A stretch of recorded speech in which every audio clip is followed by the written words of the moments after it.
12 साल तक बेल के पेड़ में क्यों रही माता पार्वती?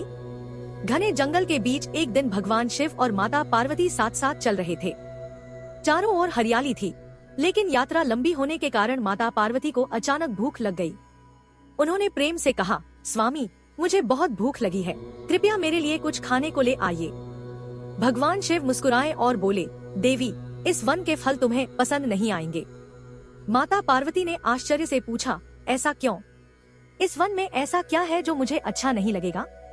मुझे कुछ तो खाना ही है। तब उन्होंने कहा, जो आपको सबसे प्रिय है वही मेरे लिए ले आइए। भगवान शिव कुछ क्षण सोचकर एक बेल के पेड़ के पास गए और वहाँ से बेल फल तोड़कर ले आए। माता पार्वती फल देखकर खुश हुई, लेकिन शिव जी ने उन्हें चेतावनी दी, देवी, हर सुंदर दिखने वाली वस्तु भीतर से वैसी ही हो, यह जरूरी नहीं। लेकिन माता पार्वती ने उनकी बात अनदेखी कर दी और फल तोड़ दिया। जैसे ही उन्होंने बेल खोला, उसमें से एक सांप निकल आया।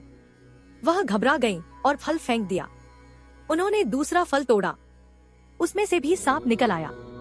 अब माता पार्वती नाराज हो गई और बोली, स्वामी, भूखे व्यक्ति के साथ ऐसा मजाक ठीक नहीं है।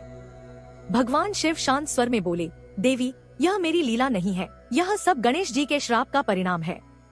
फिर उन्होंने बताया, यह बेल का पेड़ पहले साधारण था। इसने गणेश जी से वरदान मांगा था कि इसमें फल लगे, लेकिन वरदान मिलने के बाद इसने अपना व्रत पूरा नहीं किया, इसलिए गणेश जी ने इसे श्राप दे दिया। यह सुनकर माता पार्वती का हृदय द्रवित हो गया।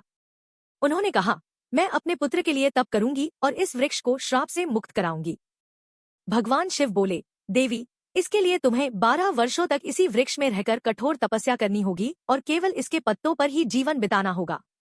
माता पार्वती ने बिना संकोच के यह कठिन तप स्वीकार कर लिया। वह उस बेल वृक्ष में समा गईं और 12 वर्षों तक कठोर तपस्या करती रहीं। भगवान शिव भी उसी वृक्ष के नीचे ध्यान में लीन रहे। आखिरकार उनकी तपस्या से वृक्ष श्राप से मुक्त हो गया और फिर से पवित्र बन गया। अगर आप भी भोलेनाथ के भक्त हैं तो कमेंट में लिखें, हर हर महादेव।